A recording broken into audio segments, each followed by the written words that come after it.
Ladies and gentlemen, let me tell you something powerful today. You cannot step into the NEW version of yourself if you are still clinging to the old D version of you. See, life is like a closet. If it's filled with clothes you no longer wear, you can't make room for the ones that truly fit who you are becoming. Too many of us are holding on to outdated beliefs, toxic relationships, and excuses that no longer serve us. And we wonder why the new opportunities have no place to enter our lives. Listen closely. Growth demands space. Transformation requires release. If you want to meet the new you, you've got to let go of the old you. That means releasing the pain, releasing the guilt, releasing the habits that sabotage your greatness. You see, the new you is waiting on the other side of your decision to clear out the clutter, mental clutter, emotional clutter, and sometimes even physical clutter. Because when you remove what no longer belongs, you create the freedom for what DOS belong to come rushing in. You have seeds of greatness planted inside of you. But seeds cannot grow in rocky, overcrowded soil. They need space, they need light, and they need nurturing. And the same is true for you. So today, make a declaration. Say, I am no longer renting space to my limitations. I'm no longer hosting my fears. I'm no longer entertaining my excuses. I am making space for the new me. And when you do that, something miraculous happens. New ideas show up, new strength rises up, and new opportunities line up. The future will not be a repeat of your past unless you refuse to let go of what's weighing you down.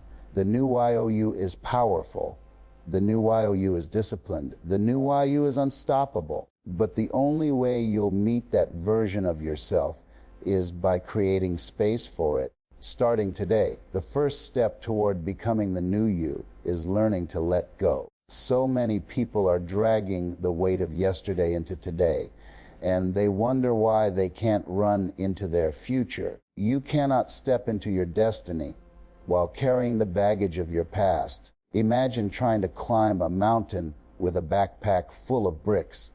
You'll tire out before you even reach halfway. Those bricks represent fear, guilt, resentment, and doubt. And until you drop them, you can't rise to new heights. Letting go doesn't mean forgetting. It doesn't mean pretending that what happened to you didn't hurt. It means choosing not to let it define you any longer. Too many of us live our lives staring into the rearview mirror, replaying old failures and missed opportunities. But here's the truth, if you keep looking backward, you'll miss the open road ahead. Growth demands forward movement, and forward movement requires release. Think about a tree. Every season it sheds its leaves. Not because the leaves were bad, but because they served their purpose. If the tree held on to every leaf forever, it would never have space for new growth. The same is true for you. There are seasons in your life where you must release what was once good in order to make room for what is greater. What you are clinging to might have worked for the old version of you, but it will not serve the new you. We often confuse comfort with growth. Just because something feels familiar doesn't mean it's helping you move forward. That job that drains your soul, that friendship that pulls you down, that belief that whispers, you're not good enough. They may feel familiar, but they're not feeding your future. Letting go may be uncomfortable, but discomfort is the birthplace of transformation. When you release the old, you give yourself permission to step into the unknown where your true potential lies. Letting go is also about forgiveness of others and of yourself. Carrying bitterness is like drinking poison and expecting the other person to suffer. Forgiveness doesn't excuse what happened, but it sets YOU free. When you forgive yourself for past mistakes, you reclaim your power. You tell your past, you no longer have authority over my present or my future. That's the moment growth begins. And finally, understand this. The act of letting go is not a one-time event. It's a lifestyle. Every level of your life will require a new version of you. which means at every stage you will need to release something old. Sometimes it's a mindset, sometimes it's a habit, and sometimes it's even a version of yourself that you've outgrown. Letting go is not loss, it is expansion. It is creating the space you need to step into the best version of who you are meant to be. Life is a lot like a closet.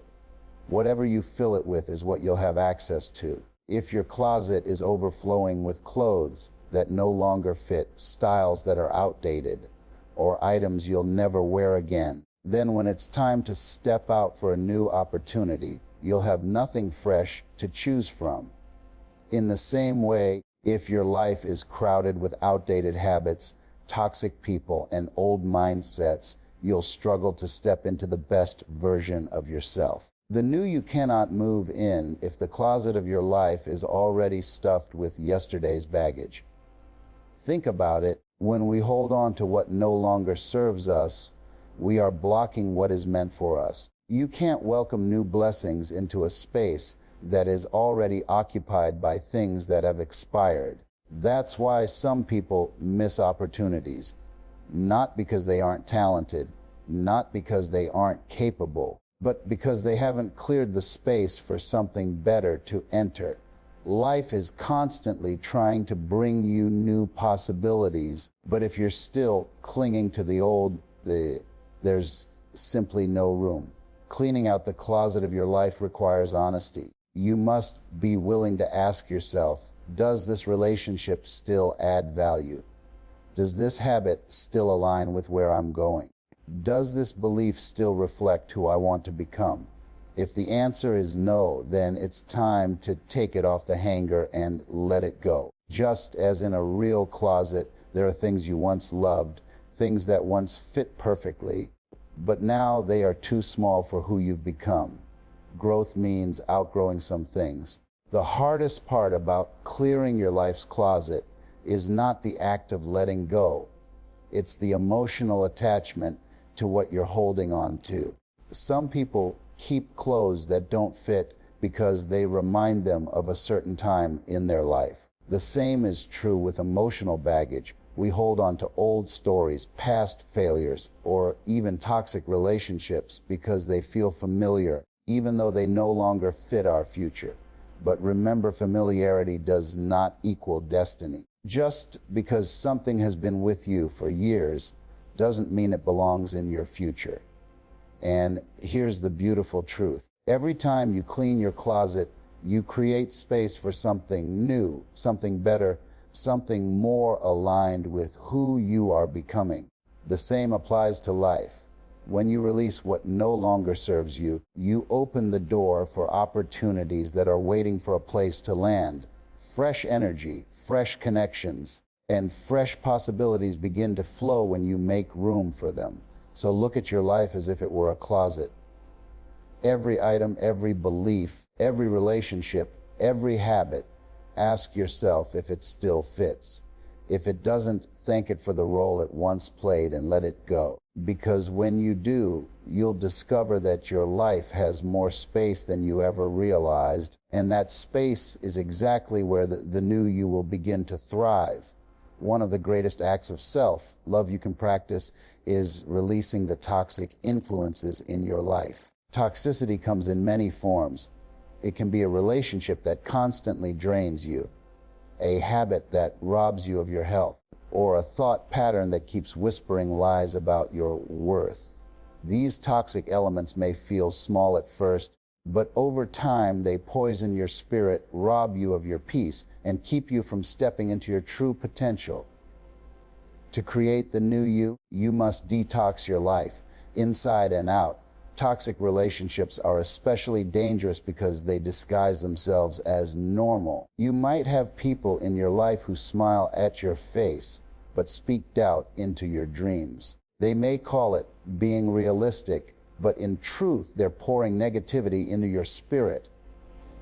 If you allow it long enough, you start believing their words, and before you know it, you're shrinking yourself to fit into their comfort zone. Releasing toxic people isn't about hating them.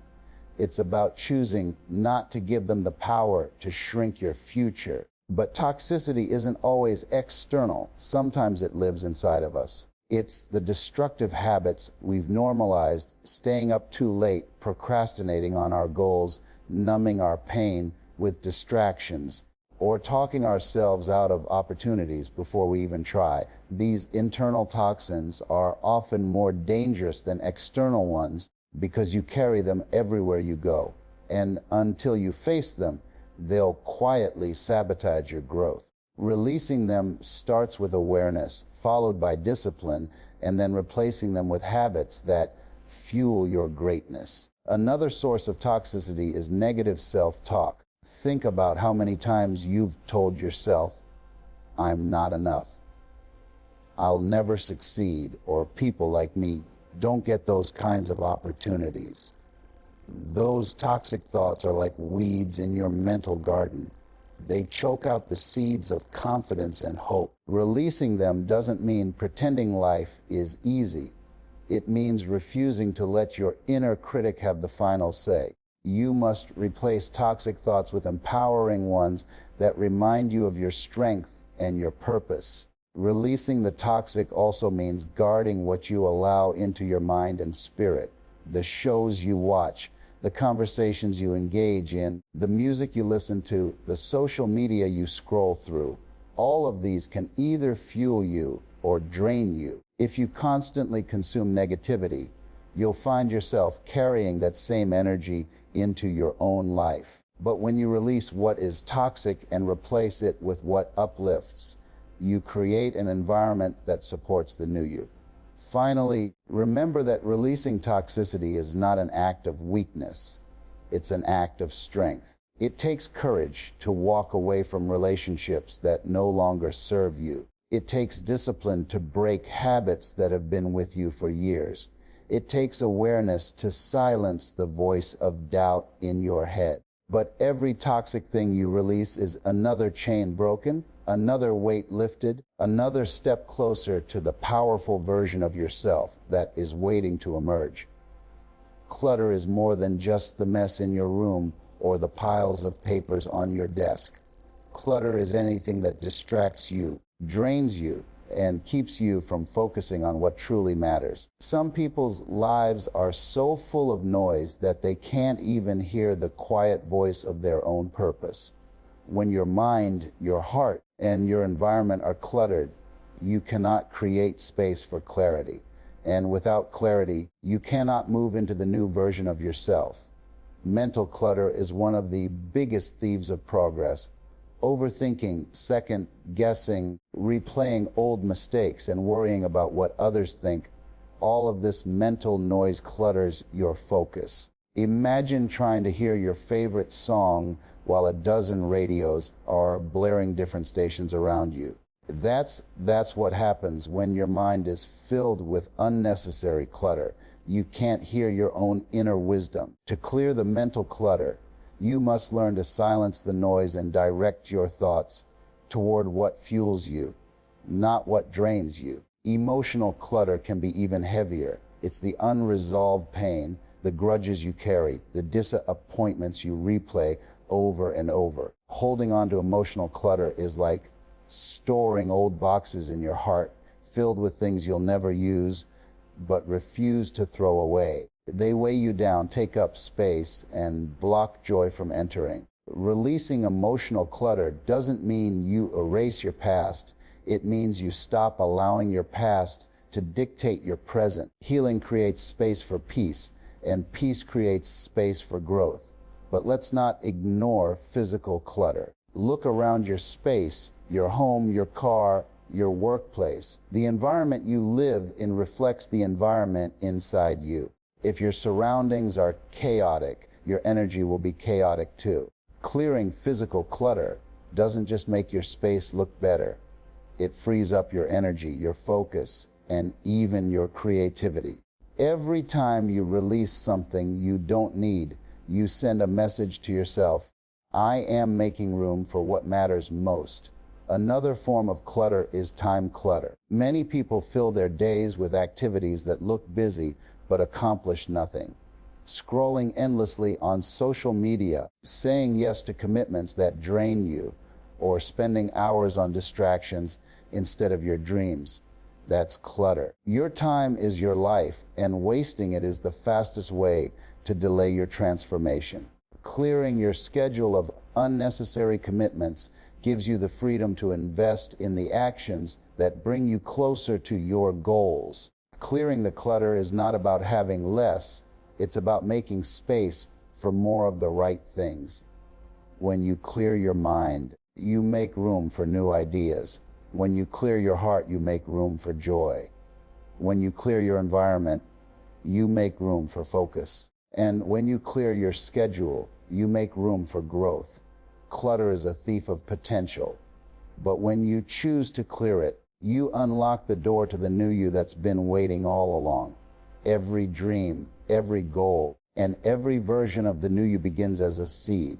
But a seed, no matter how powerful, cannot grow unless it's planted in the right soil. You can carry greatness inside of you, but if your environment is toxic, your habits are destructive, and your mindset is negative, that seed will never flourish. Just as a farmer carefully prepares the ground before planting, you must prepare the soil of your life to nurture the future you want to grow. Healthy soil begins with your mindset. Your thoughts are the foundation of your growth. If you believe you're not capable, if you constantly dwell on fear, or if you allow doubt to choke your confidence, then you're planting seeds in rocky, barren ground. But when you shift your thinking, when you choose to believe in your worth and your potential, you enrich your soil. Your mind becomes fertile ground for new opportunities, ideas, and breakthroughs to take root. The soil also represents your environment. You cannot grow strong if you're surrounded by negativity. Just like a plant cannot thrive in polluted soil, you cannot thrive in a polluted atmosphere filled with constant doubt, criticism, and discouragement. That means you need to evaluate the people around you. Are they watering your dreams or poisoning them? Surround yourself with those who inspire, challenge, and push you to rise higher. Your environment will either nourish you or starve you. Habits are another part of your soil. What you do daily determines whether your seed of greatness will grow or wither away. Consistency, discipline, and focus act like sunlight and water for your dreams. But procrastination, laziness, and distractions act like weeds that suffocate your progress. Ask yourself, are my daily actions enriching the soil of my life, or are they robbing my future of nourishment? You cannot expect a harvest if you neglect the care of your soil. Your emotions also play a role. Bitterness, resentment, and unresolved pain act like toxins that poison the ground. Joy, gratitude, and forgiveness act like nutrients that restore balance and allow growth. If you want the new you to flourish, you must release the emotional toxins and replace them with attitudes that feed your spirit. A heart filled with gratitude and love creates the richest soil for growth. And finally, planting in healthy soil requires patience. A seed doesn't sprout overnight. It takes time, care, and persistence. Too many people give up before the roots have even had time to form. But when your soil is strong, when your environment, mindset, habits, and emotions are aligned, growth is inevitable. The seed of the new you is already inside. You simply need to prepare the soil, nurture it, and allow it to bloom in its season. There is power in the words you speak over your life. Before the new you can fully emerge, you must declare it boldly. Too often, people wait until change has already happened before they speak about it. But true transformation begins with a declaration, an intentional choice to speak into existence the future you desire. When you say, I am becoming stronger, wiser, and greater, you are giving life to that reality. Your words are like commands to your mind and spirit, directing them toward growth. A declaration is not wishful thinking. It is an announcement of intent. It's you saying to yourself, to your circumstances, and even to the world, this is who I am becoming. When you declare your transformation, you take ownership of your future. You stop waiting for permission and you stop waiting for perfect conditions. Instead, you step into your power by declaring who you are destined to be, even if you don't see it yet. Declarations are especially powerful because they reprogram your beliefs. The more you repeat something, the more your mind begins to accept it as truth. If you keep declaring, "I am disciplined, I am focused, I am capable," your mind will start to align your actions with those statements. On the other hand, if you constantly declare, "I'm not good enough, I'll never succeed, nothing works out for me," your life will reflect those words. Your declarations shape your reality. Declaring your transformation also helps you silence doubt. Life will always throw challenges your way. People may question your dreams, and circumstances may tempt you to give up. But when you've declared your transformation with conviction, you anchor yourself in certainty. You remind yourself that no matter what happens, you are committed to becoming the new you. That declaration becomes your shield against negativity, a constant reminder of the greatness you are walking into. Think about great leaders, visionaries, and change makers throughout history. They all declared their future before it was visible. They spoke with conviction, even when their reality didn't yet match their words. That's the power of a declaration. It pulls your future into your present. It's you stepping into alignment with your higher self, declaring that the old you is no longer in charge and the new you has already begun to rise. And here's the key. A declaration must be spoken daily. It's not a one-time phrase. It's a habit, a ritual, a lifestyle. Each morning when you wake up, you should declare who you are becoming. Each night before you sleep, you should affirm your progress. Because every declaration you make plants a seed in your mind, and with repetition, those seeds grow into the unstoppable belief that fuels your transformation.